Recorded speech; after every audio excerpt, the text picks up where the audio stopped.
말씀을 가지고 하나님의 사랑과 시기심이라는 제목으로 하나님의 말씀을 나누고, 여러분 이 시간 이 시기심은 우리의 마음에서, 우리의 삶에서 다 사라지고 하나님의 사랑으로 가득한 충만한 그러한 시간, 또 그 의를 위해 하나님의 사랑으로 충만해지기를 위해서 우리 기도하고 살아가는 복된 삶이 되기를 바랍니다. 오늘 우리가 잘 알듯이 이 다윗이 골리앗을 무찌르고 전투에서 크게 승리하고 돌아올 때, 여기 본문에 보면요, 여기 이 승전하고 돌아오는 다윗을 환영하면서 노래 부르는 것이 아니지요. 여기 보면은 6절 하반절에 끝에 보면 뭐라고 그랬습니까? 이스라엘 모든 여인들이 이스라엘 모든 성읍에서 나와서 노래하며 춤추며 소고와 경쇠를 가지고 누구를 환영해요? 왕 사울을 환영하고 있습니다. 다윗을 환영하는 거 아니에요. 왕 사울을 환영하고 있어요. 다윗의 승리는 결국 누구의 승리예요? 사울 왕의 승리죠. 이스라엘의 승리죠. 왕 사울을 환영하고 있는데 어떻게 했습니까? 이 노래를 듣고 사울이 죽인 자는 천천히요, 다윗이 죽인 자는 만만이로다. 이 노래를 듣고 이 반응이 말이죠. 8절에 사울이 그 말에 불쾌하여 심히 노했다고 그랬습니다. 심히 노했다고, 이제 이 분노로부터 시작해서 이제 뭐로 이것이 이제 발전해 나가지요. 9절에 보니까 그날 후로 사울이 다윗을 어떻게 했다고요? 주목하였더라. 우리말 성경에는 주목하였다고 나오는데 영어 성경은 아마도 더 정확하게 잘 번역이 됐어요. jealous eye on David. jealous eye, 이 시기심의 눈으로 이제 다윗을 시기의 눈으로 이제 주목해 봤다는 거죠. 시기가 일어났다는 게 시기. 여기 보면 주목했다는 그냥 이렇게 바라봤다는 게 아니죠. 제가 여러분이 주목하고 여러분이 저를 주목하고 있는 그게 아니고 jealous eye, 이 시기심의 눈빛으로. 그러면서 8절에 이제 그가 얻을 것이 이 나라 말고 무엇이겠느냐. 이제 이렇게 다윗을 그렇게 자기의 원수처럼, 적대자처럼 그렇게 생각하면서 이제 이렇게 시기하는 이러한 얘기 나옵니다. 결국 이 시기를 통해서, 이 질투를 통해서 이 사울은 비참하게 그 결말을 맞았어요. 왕으로서의 그 직위를 하나님으로부터 빼앗길 뿐만 아니라 그것은 이미 이제 불순종을 통해서 하나님께서 그 왕으로서의 사울을 버렸죠. 그러나 그때까지만 해도 사울을 버리지 않았어요. 왕으로서의 사울을 버린 거예요. 불순종으로 인해서. 근데 지금 이제 이 결말을 보면 어떻게 됐죠? 비참하게 죽지 않습니까? 그 비참한 그의 종국은 결국 뭐로부터 시작된 걸 알 수 있어요. 시기, 질투입니다. 시기. jealous eye on David. 이 시기는 멸망의 시작입니다. 우리 인간성을 잃어버리게 하는, 질투에 빠지면 포악해지고 비인격적이 되고 수단과 방법을 가리지 않고 상대방이 잠으로 넘틀어질 때까지 계속해서 공격하는, 그렇지 않고는 결코 만족할 수 없는, 그것은 결국 자기를 죽이는 거예요. 자기를 죽이는 건지 몰라요. 시기, 질투는 결국 자기를 죽이는 것인데 그걸 모르고 상대방을 죽이면 내가 살겠다, 아니죠. 상대방 중에는 벌써 자기가 죽어가는 게, 자기가 죽는 거예요. 그래서 야고보서 3장 16절부터 18절에 보시면 이런 말씀이 나옵니다. 한번 우리 다 같이 한번 화면에 띄워주시고 한번 보겠습니다. 화면에 한번 띄워주세요. 다 같이 읽겠습니다. 시작. 시기와 다툼이 있는 곳에는 혼란과 모든 악한 일이 있음이라. 오직 위로부터 난 지혜는 첫째 성결하고 다음에 화평하고 관용하고 양순하며 긍휼과 선한 열매가 가득하고 편벽과 거짓이 없나니 화평케 하는 자들은 화평으로 심어 의의 열매를 맺으니라. 아멘. 여기 보세요. 시기와 다툼이 있는 곳에는 혼란과 모든 악한 일이 있음이라. 화평케 하는 자는 화평으로 심어 의의 열매를 거두니라. 그렇기 때문에 여기 볼 수 있는 것처럼 여기 보면은 시기하지 말고 질투하지 말고 시기와 다툼이 있는 곳에는 뭘 구해야 되겠어요? 시기하지 말고 다투지 말고. 다투면 시기로부터 오는 거지요. 위로부터 오시는 지혜. 지혜는 우리가 배우는 것이 아니에요. 그건 세상 지혜를 말하는 거예요. 성경에는 뭐라고 했습니까? 내가 주를 경외함으로 주님께서 주시는 지혜가 노인보다도 승하다 그랬어요. 노인보다. 인생을 경험을 많이 해서 세상의 어떤 지혜를 터득한 그 노인보다도 위로부터 오는 지혜를 받은 사람. 지혜는 구해서 받는 거예요. 하나님, 내가 이러한 지혜가 부족합니다. 하나님, 내가 이렇게 시기하는 마음이 있습니다. 질투하는 마음이 있습니다. 이걸 다스릴 수 있는 지혜를 주십시오. 이거기 때문에 결국 이 지혜를 시기에 반대말이라고 볼 수 있어요. 위로부터 오는 지혜. 지혜롭지 못하기 때문에 사람들이 다른 사람을 시기하고 질투하는 것이 자기를 죽이고 있는 걸 모르고 계속 멸망의 길을 가고 있는 거지요.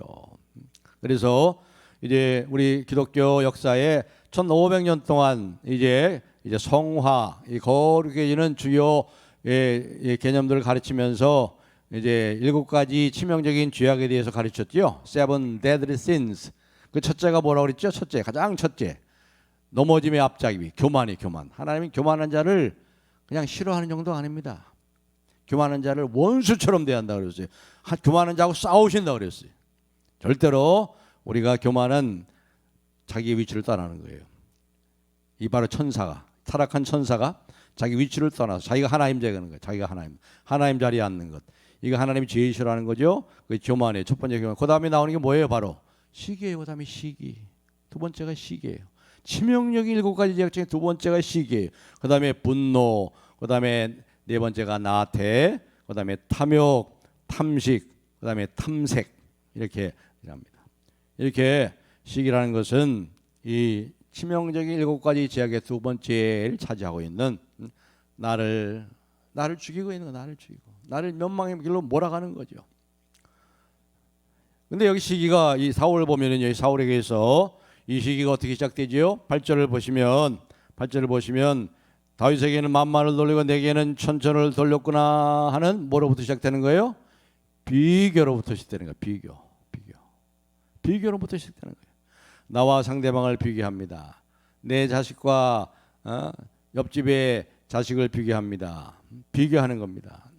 내 자녀와 남의 자녀, 내 남편과 남의 남편, 내 아내와 남의 아내를 비교하면서 거기서부터 뭐예요? 이 시기심이 시작됩니다. 나의 직장과 다른 사람의 직장, 나의 수입과 다른 사람의 수입, 이걸 비교하면서 시기심이 시작되는 거죠.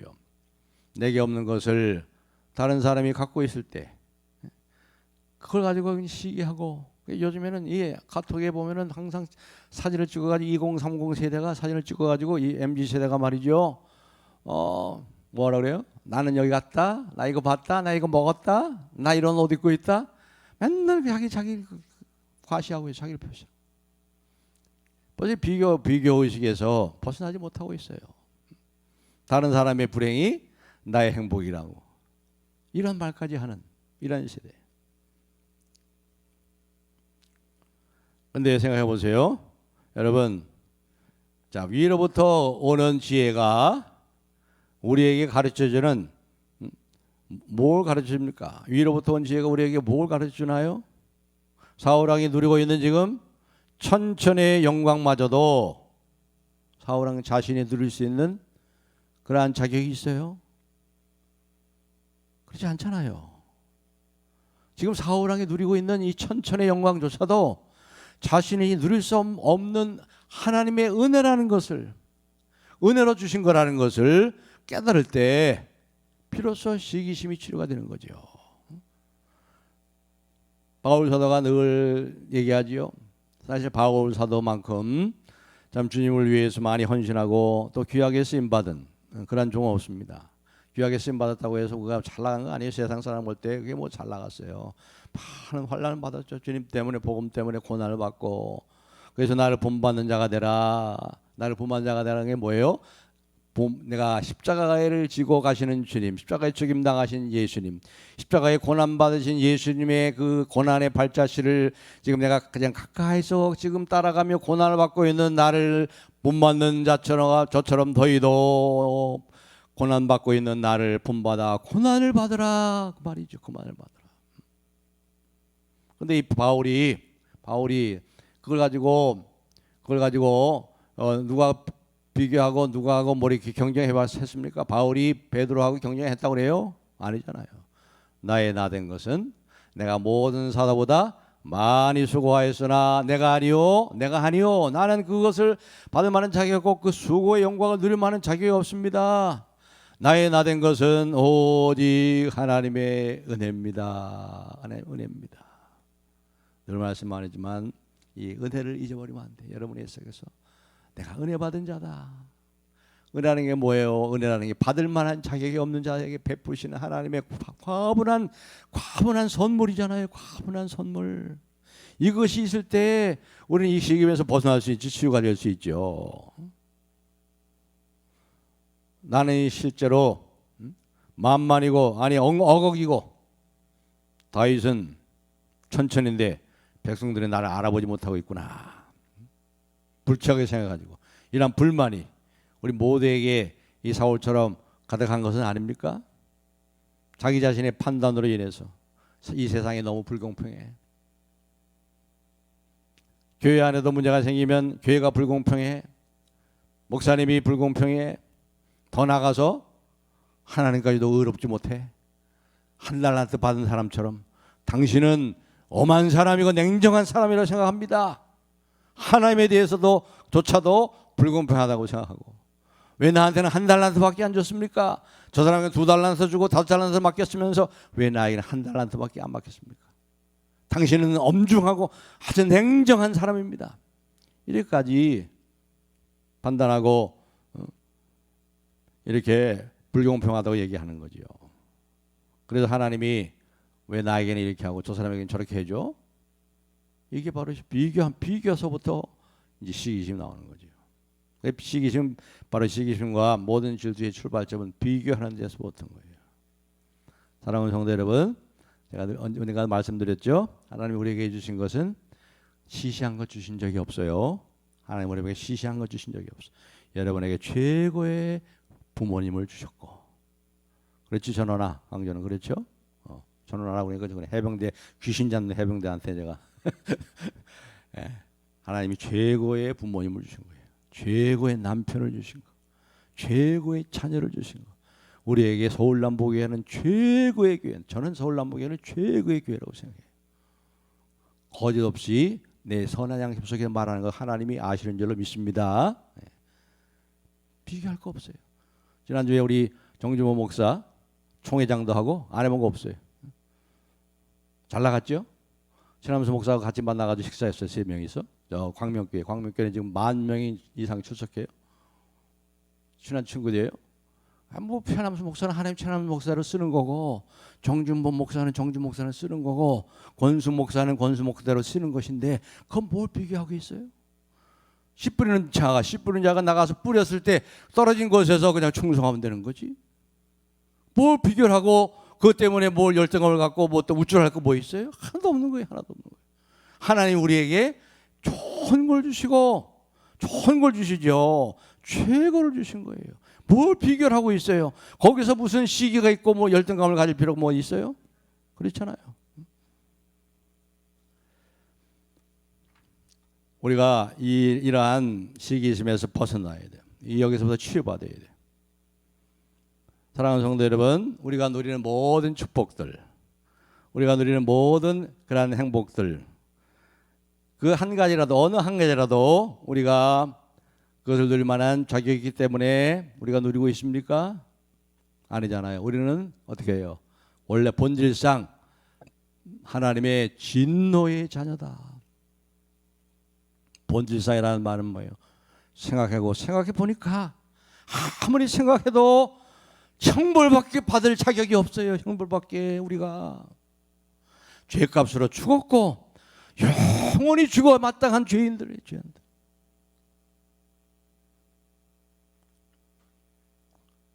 그렇잖아요. 너희들이 받은 것 중에 바울사를 통해서 주시는 말씀 아니에요. 너희들이 받은 것 가운데 받지 않은 것이 무엇이냐? 저 여러분이 받은 것 가운데 받은 모든 좋은 것, 모든 온전한 선물들 중에 하나님으로부터 받지 않은 거 있습니까? 없잖아요. 그러니 무슨 자랑할 때가 있으며 뭘 비교를 하겠어요? 그저 감사하는 것이지. 불러주셔서 감사합니다. 써주시니 감사합니다. 여기까지 도와주시니 감사합니다. 장래에도 은혜로 함께 하실 줄을 믿고 감사합니다. 누가 이 모든 축복들을 누가 이루어줬어요? 예수님 십자가에서. 예수님 십자가에서 모든 고통을 다 당하시고 우리 주님이 노력하시고 우리 주님이 일하시고 우리 주님이 수고하셔서 이루어놓으신 거잖아요. 우리는 그리스도 예수 안에서 거저 받았잖아요. 거저 믿음으로 받잖아요. 믿음도 하나님의 거저 주시는 선물이잖아요. 믿음도 선물이잖아요. 우리가 믿게 됐잖아요. 믿고 싶어도 못 믿잖아요. 믿고 싶어도 안 믿어지는데 우리는 믿어지잖아요. 이 선물이죠, 선물. 그러니 우리 주님께서 바로 우리들이 하나님께서 주님께서 이루어 놓으신 것을 보고 인정하고 그것을 기뻐 누릴 때 그것을 누리고 기뻐하는 것 보고 우리 주님께서도 기뻐하시는 거예요. 우리는 받을 만한 자격이 없어요. 당연히 받을 것이 뭡니까? 형벌밖에 없는 거예요. 그렇습니다.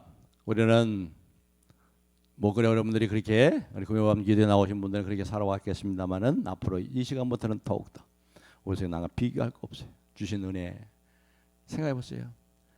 그 은혜들을 생각하시고 내가 받은 그 큰 권 하늘에 속한 모든 신령한 복을 한번 생각해 보시고 그것을 풍성히 누리셔서 이러한 시기나 비교 속에서 이것을 뛰어넘는 은혜이기 바랍니다.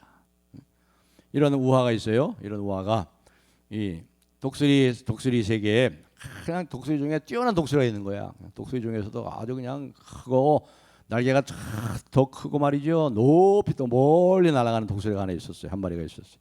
근데 다들 그 독수리를 또 시기하는 거예요. 부러워하고 시기해요. 비교하고 왜 나는 저 독수리만큼 저렇게 높이 날아가지 못하지? 왜 저렇게 빨리 날아가지 못하지? 그렇게 하면서 이 독수리 한 마리에 대해서 부러워하면서 비교하면서 결국은 시기하기 시작합니다. 그러다가 어떤 독수리 하나가 딱 보더니 활을 잘 쏘는 명사수 사냥꾼을 이제 만나게 된 거예요. 딱 보니까 명사수 사냥꾼이 잘 잡습니다.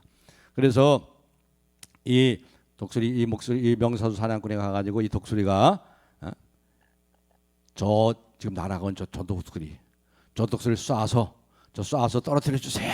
그러더라고. 그렇게 요구하는 거예요.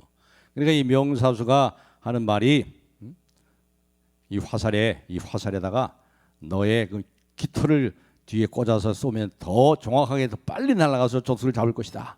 그러니까 너의 그 깃털을 하나 뽑아주고 다오. 그러니까 얼마든지 하지요. 자기 깃털을 뽑아준 거예요. 근데 이것을 명사수가 깃털을 뽑은 걸 이제 받아가지고 자기의 화살에 뒤에 꽂아가지고 쏘는데 가다가 미치지 못하고 땅에 떨어진 거예요. 안 되겠다. 다른 깃털을 또 줘야 되겠다.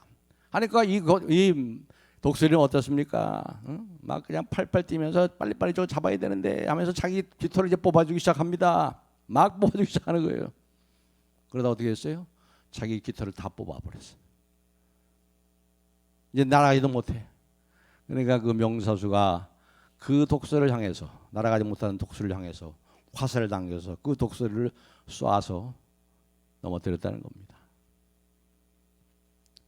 우스운 이야기 같지만 시기심의 출발이 뭐예요? 결국 뭐예요? 비교하고 경쟁하고 자기의 파멸과 멸망을 가져왔잖아요. 우리 마음속에 있는 시기심, 인간이면 누구나 그 정도의 시기심은 있는 거지 뭐. 그렇게 생각하지 마세요. 속는 거예요, 속아요. 이 바울 왕의 비참한 종말도 바로 이 시기심에서 출발했다는 것을 잊지 마세요. C.S. 루이스가 이 문제에 대해서 이렇게 얘기했습니다. 보통 우리가 이 사랑에 대해서 얘기할 때 두 종류의 사랑이 있다고 그래요. 두 종류의 사랑. C.S. 루이스가 두 종류의 사랑으로 나눌 수 있는데 하나는 필요 사랑이라고 그래요. 필요 사랑. 그리고 하나는 선물 사랑. 또 하나는 선물 사랑, 필요 사랑, need love. 그다음에 선물 사랑, gift love. 이 두 가지 사랑이 있다는 거예요. 필요 사랑이라는 건 뭐냐? 말 그대로 자기의 필요를 채우기 위한 사랑이라는 거예요. 자기의 필요를 채우기 위한 사랑. 자기의 부족한 것을 채우기 위한 사랑. 남이 나보다 더 나은 것을 가지고 오는데 남이 가지고 있는 것을 갖지 못한 것을 채우기 위해서 그 필요를 채우기 위한 사랑이 필요 사랑이다. 그렇게 이해해야 합니다. 선물 사랑은 뭐예요? gift. 그야말로 선물이라는 거예요. 은혜의 선물로 거저 주시는 거라는 거죠. 이 두 가지 사랑이 있다는 거죠. 그래서 이 C.S. 루이스에 하면 필요 사랑은 언제나 공허함 속에서 출발한대요. 공허함, 텅 비어 있어. 허전해. 다른 사람을 보면 다른 사람은 꽉 차 있는 것 같고 다른 사람에게 부러운 것이 없는 것 같은데 참 행복하게 보이는데 나만 왜 이래? 하면서 자기의 이 부족한 것, 자기의 공허한 것, 자기의 텅 비어 있는 것만을 여전히 그것만 바라보는 거예요. 그걸 어떻게 채울 수 있을까? 그것을 채우기 위해서 꼬치꼬치 묻습니다. 꼬치꼬치 풀고 파고듭니다. 이런 사랑입니다. 사랑에 굶주려서 사랑하는 모든 대상, 사랑의 모든 그 자신이 갖고 싶어하는 모든 것을 그 가치만을 보는 거예요. 어떻게 하면 저걸 내 걸 만들지? 어떻게 하면 저거 움켜잡지? 어떻게 하면 저거 빼앗아 내 걸 만들지? 이게 필요 사랑이라는 게 필요 사랑. 자기의 욕심을 채우기 위한 것, 자기 안에 채워야 될 허전함을 이러한 공간을 채우기 위한 사랑. 이게 필요 사랑입니다. 필요 사랑은 그래서 이제 다른 말로 하면 진공청소기에 진공청소기. 다 그냥 가는 대로 다 완전히 다 빨아들여. 블랙홀이야 그냥 다 빨아들여 버려. 다른 사람에게 있는 가장 중요한 것을 자기에게로 빨아들입니다. 문어발식으로 다 빨아들이고 타인의 좋은 것에 달라붙어서 그냥 문어처럼 다 빨아들이는. 이게 바로 필요사랑이라는 거죠. 다른 사람에게 당신을 사랑합니다. 이 말을 할 때 실제로는 당신이 필요합니다. 당신에 있는 그 좋은 거 내가 원합니다. 당신에게 내가 꼭 갖고 싶은 것이 있습니다. 내가 그걸 꼭 갖고 싶습니다. 그것을 내가 갖고야 말 것입니다. 이게 필요사랑이죠. 그런데 그것과 대조되는 사랑이 뭐예요? 바로 선물 사랑의 선물 사랑, gift love. 선물 사랑이라는 것은 이 결핍이나 비어 있음으로 시작되는 게 아니에요. 뭐예요? 충만합니다. 가득 찹니다. 흘러 넘칩니다. 거기서부터 나오는 사랑이에요. 그러니까 선물 사랑의 목표는 뭐냐? 사랑받는 자를 풍성하게 채워주는 거예요. 사랑받는 대상을 아주 행복하게 해주는 거예요. 사랑하는 대상으로부터 뭔가 어떤 것을 빼내려고 하는 것이 아니에요. 상대방을 통해서 뭘 얻어내려고 하는 것이 아니라는 거죠. 선물 사랑은 상대방을 축복합니다. 상대방이 잘 되는 것 외에는 아무 관심이 없습니다. 상대방을 더 가치 있게 하고 더 자라나게 하고 흘러 넘칩니다. 선물 사랑은 그래서 무지개 사랑이에요. 하늘과 땅을 다 덮는 사랑이에요. 다 감싸주는 사랑이에요. 그런데 이 C.S. 루이스가 결론적으로 말한 것은 우리 인간은 그리스도 안에서 이 영원하고 무조건적인 사랑으로 지음받았다는 거예요. 하나님의 형상이라는 거죠. 하나님의 형상. 그리고 하나님께서 그리스도 예수 안에서 이 무한한 사랑으로 이 사랑의 근거에서 여러분 한 사람 한 사람을 개별적으로 사랑하고 그리고 모두를 사랑하신다는 거죠. 그렇기 때문에 우리가 들어야 될 가장 복된 소식이 뭐예요? 우리의 절체절명의 정체성은 바로 우리가 이러한 사랑을 받고 있다. 이러한 사랑을 받고 있다는 거예요. 여러분 이 진짜 사랑을 알면요. 다른 이 가짜 사랑, 필요 사랑에 우리가 거기에 넘어가지 않아요. 그 필요 없어요, 사실은. 진짜 사랑을 알지 못하니까 진짜 사랑을 받지 못해서 그것을 다른 걸로 채우려고 그래. 다른 걸로 채울 수가 없는데. 요한일서 4장 18절 한번 보겠습니다. 요한일서 4장 18절 우리 다 같이 한번 읽겠습니다. 시작. 사랑 안엔 두려움이 없고 온전한 사랑이 두려움을 내어 쫓나니 두려움에는 봉벌이 있음이라. 두려워하는 자는 사랑 안에서 온전히 이루지 못하였느니라. 사랑 안에 두려움이 없어요. 한 번 더 보겠습니다. 요한일서 4장 7절 8절. 요한일서 4장 7절 8절. 다 같이 읽겠습니다. 시작. 사랑하는 자들아 우리가 서로 사랑하자. 사랑은 하나님께 속한 것이니 사랑하는 자마다 하나님으로부터 나서 하나님을 알고 사랑하지 아니하는 자는 하나님을 알지 못하나니 이는 하나님은 사랑이심이라. 사랑하니 하나님은 사랑이심이라. 여기 하나님은 사랑이심이라고 할 때요, 이 말은 우리가 보통 생각해 하나님은 거룩하시고 영광스러우시고 하나님의 성품이 여러 가지인데 그 중에 하나가 사랑이다, 그게 아니에요. 그게 아니에요. 하나님이 사랑이시다, 하나님은 사랑이시다 할 때 거기 보면은 이런 말씀이 나옵니다. 4장 그 앞에 그 다음 절에 보면은 4장 9절, 4장 8절 다음에 하나님은 사랑이심이라 하고 9절에 나오죠. 9절 읽어보겠습니다. 9절 시작. 하나님의 사랑이 우리에게 이렇게 나타난 바 되었으니 하나님이 자기의 독생자를 세상에 보내심은 그로 말미암아 이 사람이 우리를 살리려 하심이라. 아멘. 여기 보세요. 하나님의 사랑이 우리에게 이렇게 나타난 바 되었다. 그래서 하나님은 사랑이시라는 것은 하나님의 사랑이 여러 가지 성품 중에 하나님이 사랑이라는 성품을 가지셨다, 이게 아니고, 사랑이시라고 할 때는 그 사랑은 하나님의 성품 중에 하나가 아니고 하나님의 행동이다, 하나님의 큰 사건이다, 나타났다 그러잖아요. 거기 보면 9절 다시 올려주세요. 9절 뭐라고 그랬어요? 하나님의 사랑이 우리에게 이렇게 나타난 바 되었으니 하나님이 자기 독생자를 세상에 보내심은 우리를 살리려 하심이라. 나타났단 말이에요. 나타난 사건, 하나님의 사랑의 큰 사건, 보내신 사건, 십자가에 나타난 사건. 사랑은 나타나야 진짜 사랑인 거예요. 말로만 사랑은 사랑하는 거 아니에요. 말과 혀로만 사랑하지 말고 내가 너를 사랑하느라 우리 주님이 말로만 하는 게 아니라 나타났어요. 자기의 생명을 주셨어요. 아들을 주셨어요. 아들을. 십자가에 나타난 사랑, 우리를 살리신 사랑. 이 진짜 사랑을 알지 못하기 때문에 사람들이 자꾸 비교하고,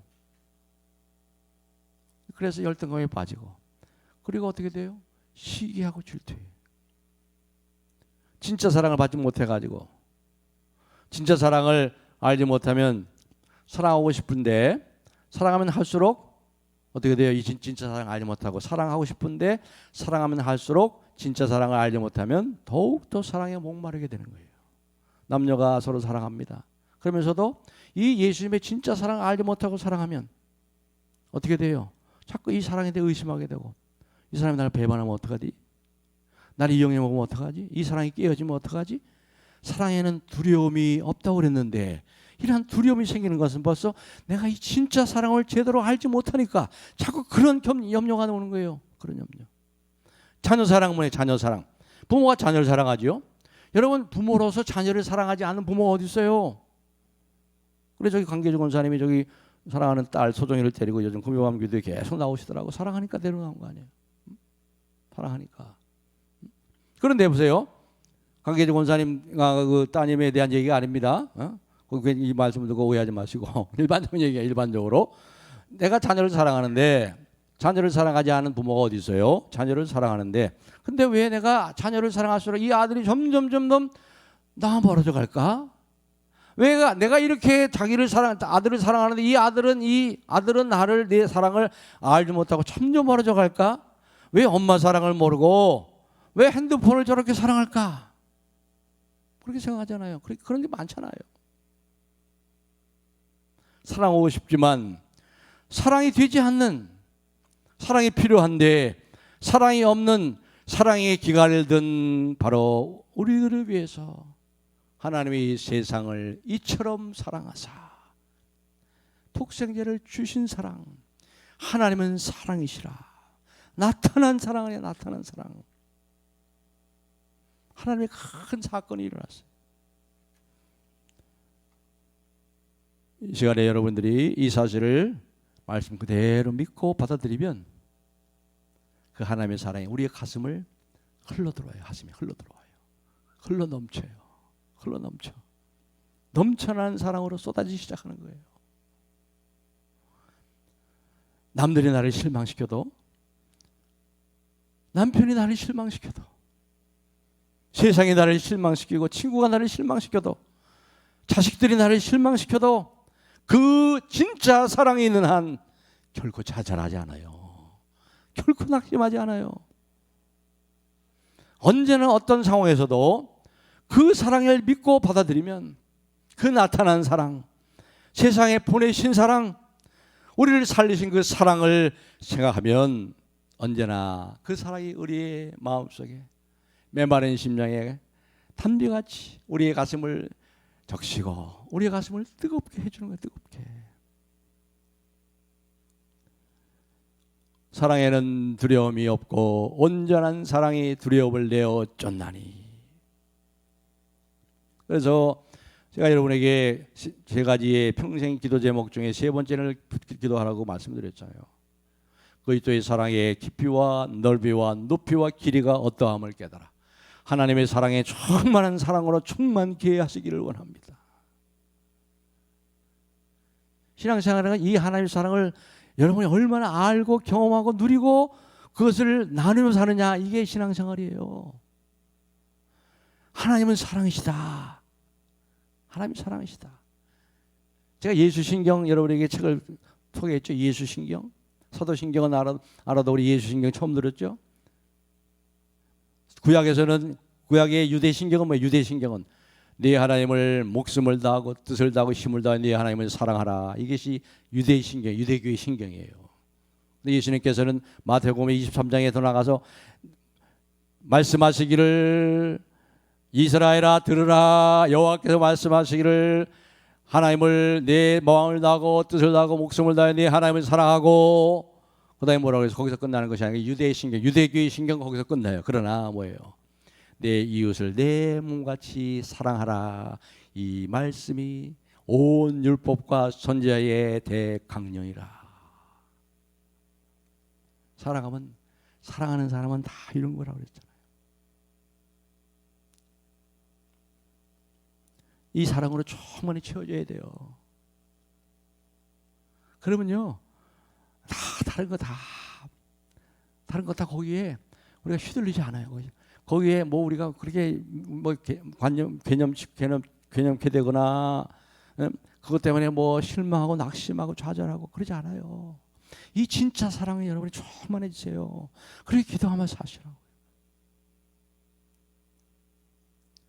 그렇게 되지 않으니까 자꾸 다른 것으로 채우려고.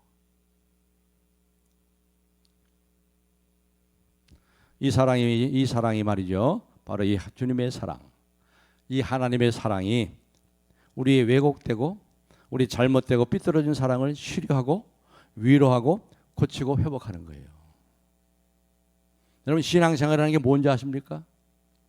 신앙생활이라는 것은 이 하나님의 사랑을 알고 이 하나님의 사랑을 받고 이 하나님 사랑 안에 거해서 그 사랑을 알고, 그리고 나의 모든 어그러지고 삐뚤어지고 왜곡된 사랑이 치유되고 위로되고 회복되는 기나긴 회복의 과정이 신앙생활인 거예요. 그게 신앙생활이에요. 믿음으로 산다는 것은 하나님의 사랑으로 나의 사랑이 치유되고 회복되는 거예요. 나의 삐뚤어진 사랑, 왜곡된 사랑, 이것이 치유받고 회복되는 이 과정이 기나긴 과정, 이게 신앙생활인 거예요. 이제 말씀 맺겠습니다. 여러분이 시기하는 마음, 남과 비교하는 마음, 진짜 사랑은 모르니까. 진짜 사랑, 이 하나님의 사랑, 선물 사랑. 그래서 예수님이 늘 말씀하죠. 내 사랑 안에 거하라. 내가 너희를 사랑한 것처럼 내가 너희를 이렇게 사랑하잖아. 내 사랑 안에 거하라. 내 사랑 안에 거하라. 내가 너희를 사랑한 것처럼 너희도 서로 사랑하라. 그 사랑에 있는 사람이 비교하겠어요? 시기심 있겠어요? 그 안에서 충만한 사랑 속에 주님의 사랑이 있는데, 진짜 사랑이 있는데 다 삐뚤어지고 가짜 아니야, 가짜. 거기 비교하면 이 주님의 사랑에 풍성히 거하시고 여러분의 나의 사랑, 나의 왜곡되고 삐뚤어지고 잘못된 사랑이 치유받고 위로받고 회복되는 이 시간부터 더욱더 회복되어서 하나님의 진짜 사랑으로 여러분의 사랑이 충만해지는 주님의 은혜가, 주님의 사랑이 여러분의 가운데 충만하기를 주의 이름으로 축복합니다. 할렐루야. 하나님 참으로 감사 찬송합니다. 세상은 이러한 사랑을 찾기 위하여 애를 쓰고 참으로 다른 사랑을 통해서 이 사랑을 얻으려고 합니다. 하나님, 그러나 이 세상에 어떤 것도 그 사랑을 대신할 것이 없는 것으로 압니다. 세상에 있는 모든 것이 다 가짜 사랑, 왜곡된 사랑, 우리의 사랑은, 내 사랑은 참으로 왜곡된 것이고 삐뚤어진 것임을 고백합니다. 하나님, 참으로 선물로 주시는 이 사랑, 하나님의 사랑으로 그 사랑의 길이와 넓이와 높이가 깊이가 어떠함을 깨달아 그 하나님의 사랑에 충만한 사랑으로 충만케 되게 해 주옵소서.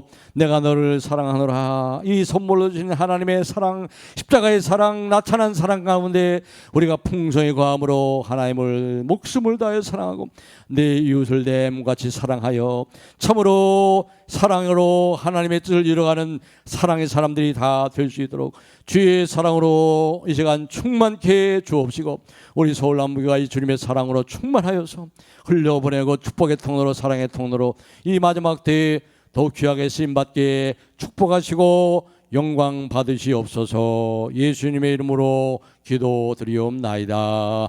아멘. 지금은 우리를 사랑하셔서 우리를 사랑하시되 끝까지 죽기까지 사랑하시는, 변함없는 사랑으로 우리를 사랑해 주시는 죽임당하신 하나님의 어린 양 우리 주 예수 그리스도의 은혜와 그 아들을 우리를 사랑하셔서 이처럼 사랑하셔서 이 땅에 보내어 주신, 이 땅에 나타내 주신 하나님 우리 아버지의 지극하신 사랑과 성령님의 감동하시고 축복하시며 위로 치유 교통하심이 오늘 이 자리에 나와 함께 엎드려 간구하며 기도하는, 찬양하는 주님의 사랑받는 하나님의 귀한 백성들, 자녀들 머리 위에, 그 가정과 자손들과 직장과 생업 위에, 그리고 우리 기도하는 우리 조국교회 위에, 우리 서울남부교회 위에, 사랑하는 기도의 통역자들 머리 위에 영원토록 함께 있을지어다. 아멘.